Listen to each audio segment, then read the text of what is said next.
Avez-vous l'impression d'être coincé à votre insu dans le ventre mou de la classe moyenne? L'écrasante majorité des personnes n'arrivant pas à améliorer leur situation financière fonctionnent en fait en autopilote, sans réellement chercher à comprendre pourquoi ils ne parviennent pas à constituer un patrimoine satisfaisant. On ne manque pas de tentations pour dépenser notre argent durement gagné dans des biens de consommation ou des expériences. Avec des publicités de plus en plus ciblées, il n'est pas surprenant que nous soyons conditionnés à dépenser de l'argent. Mais si vous n'accordez pas suffisamment d'énergie pour apprendre les bases, vous risquez fortement de vous réveiller un beau jour en vous demandant pourquoi vous êtes toujours si proche de la banqueroute, sans argent en réserve ni d'investissement. Analysons donc un plan en 8 étapes pour assurer votre avenir et vous élever largement au-delà de la classe moyenne. Première étape, travaillez à votre juste valeur. Votre employeur cherche forcément à vous payer le moins possible pour que lui-même puisse gagner plus. Tout le monde connaît ce principe, mais le comprenez-vous réellement pour autant? En fait, votre employeur vous paiera toujours aussi peu que possible pour que vous ne partiez pas. Si vous travaillez depuis plusieurs années dans votre entreprise, avez-vous au moins reçu des augmentations? Et si oui, sont-elles supérieures à l'inflation? Si ce n'est pas le cas, vous êtes moins payé qu'auparavant, alors que votre expérience est largement supérieure. Sachant qu'actuellement, les entreprises de plusieurs secteurs ont du mal à recruter et ne peuvent par conséquent pas se permettre de laisser partir quelqu'un de compétent qui demande un salaire raisonnable. Et même sans parler de ça, c'est toujours embêtant pour un employeur de devoir former une nouvelle personne, qui n'a aucune garantie d'être aussi efficace que vous, même après longtemps. Si votre travail n'a aucune perspective d'évolution, vous pouvez chercher autre chose et partir le moment venu. Si vous y êtes toutefois attaché, demandez poliment mais fermement une augmentation, et soyez prêt à changer de travail si votre employeur refuse. Bien que ça puisse être inconfortable dans un premier temps, cette décision pourrait bien augmenter vos revenus de 20 ou 30%. Étape numéro 2, investissez. En vérité, tout le monde sait qu'il est intelligent de commencer à investir le plus tôt possible. La plupart des personnes comprennent bien le principe des intérêts composés, même s'ils n'en saisissent pas forcément l'ampleur réelle. Et pourtant, le comportement le plus commun est de repousser la date butoir à laquelle on passera réellement à l'action. Quelquefois parce qu'on estime vouloir profiter de la vie avant d'être trop vieux, ou quelquefois juste par paresse de faire les efforts nécessaires pour investir correctement.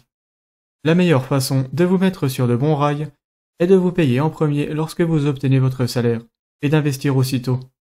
Cette habitude se prend très facilement, car en réalité, investir ne prend que quelques clics. Vous n'y penserez même plus avant de regarder un beau jour votre portefeuille et voir à quel point il s'est amplifié. Reculer la date butoir à laquelle vous commencez à investir rendra ce processus exponentiellement plus difficile. Comparez quelqu'un qui commence à 25 ans à quelqu'un qui commence à 55 est comme le jour et la nuit. Étape numéro 3, comprenez dans quoi vous investissez. Apprendre les bases est bien possiblement la meilleure chose que vous puissiez faire pour assurer vos arrières, car la majorité de votre patrimoine futur sera le résultat des intérêts qui découlent de vos investissements actuels. Analysez les avantages et inconvénients de chaque option et appliquez-les à votre profil.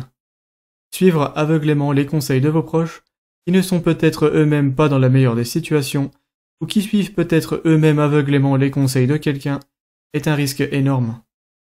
Investir dans des livrets sécurisés et peu rémunérateurs conviendrait à des personnes qui cherchent à acheter leur résidence principale dans un avenir proche, mais pourrait se révéler terrible pour quelqu'un qui n'a pas besoin de retirer de l'argent avant longtemps.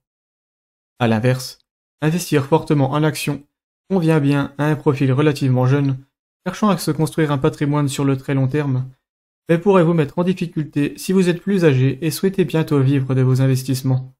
D'où l'importance de bien s'éduquer sur le sujet pour maximiser les rendements en prenant des risques bien considérés. Étape numéro 4, faites attention aux taxes. En plus de comprendre dans quoi vous investissez, comprendre quel montant tombe réellement dans votre poche au bout du compte est aussi important.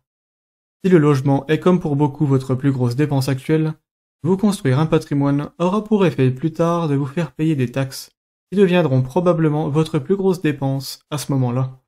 À titre d'exemple, les intérêts sur les actions sont taxés à hauteur de 17,2%, donc les prélèvements sociaux, sur un PEA, mais sont taxés à hauteur de 30% sur un compte titre ordinaire.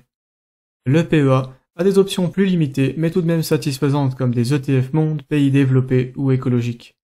Le compte titre vous permet quant à lui d'avoir globalement beaucoup plus d'options. Et en plus de ça, vous donne accès aux crypto-monnaies ou encore à des indices basés sur l'or. Si vous avez un profil plutôt jeune, et donc êtes prêt à prendre des risques, une stratégie logique pourrait être d'acheter une majorité d'ETF fiables sur le PEA pour profiter de la fiscalité avantageuse, mais de placer tout de même quelques billes sur des placements plus spéculatifs sur un compte titre si vous possédez les connaissances nécessaires. Ce n'est qu'un exemple pour vous donner une idée de l'importance des taxes, mais il y en a bien d'autres à connaître pour faire des économies actuellement ou au moment de profiter de vos investissements. Étape numéro 5, achetez votre résidence principale. Acheter un logement est généralement l'investissement numéro 1, surtout chez la classe moyenne. Si vous pouvez vous le permettre, cela pourrait bien être une excellente façon d'améliorer vos finances et de vous construire un patrimoine. J'en parle plus en détail dans ma vidéo sur les 3 plus gros pièges que je vous mets en description. Retenez simplement qu'il vaut mieux éviter de voir trop gros. Ne pas payer de loyer, c'est bien, mais payer des mensualités de crédit déraisonnables ralentit terriblement votre progression. Étape numéro 6, prenez des risques. Le risque est indissociable d'une croissance rapide. Le but du jeu est de bien les comprendre et de les encadrer comme il se doit.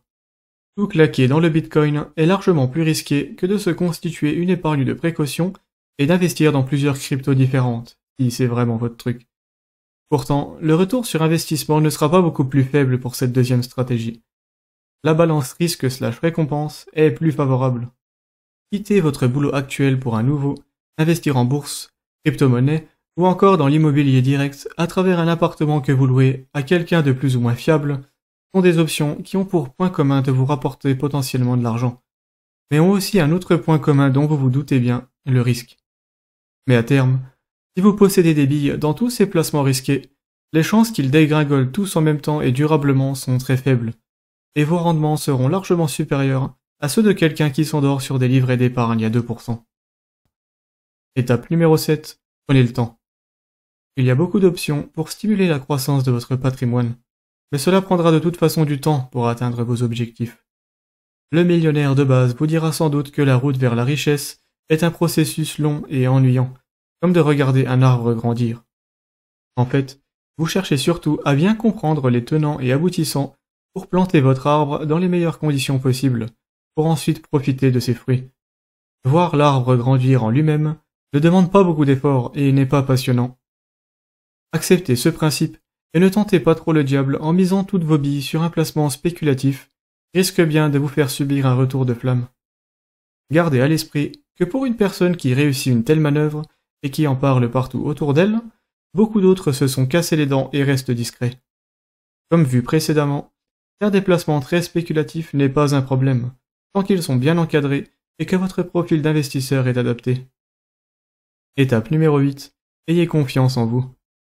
Si vous ne procédez pas à quelques changements pour améliorer votre situation, vous pourriez bien louper de grosses opportunités. Le changement fait peur à tout le monde. Les gens préfèrent en général rester dans une situation familière et rassurante, et peuvent quelquefois avoir peur de perdre tous leurs repères.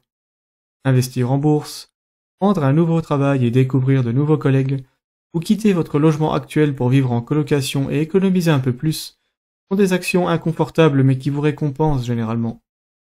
Ayez confiance en votre faculté à acquérir les connaissances nécessaires pour prendre des bonnes décisions, et commencez dès maintenant. C'est tout pour moi. J'espère que vous aurez appris des choses utiles pour améliorer votre situation, et si c'est le cas, je vous invite à aimer la vidéo et vous abonner à la chaîne. Ciao.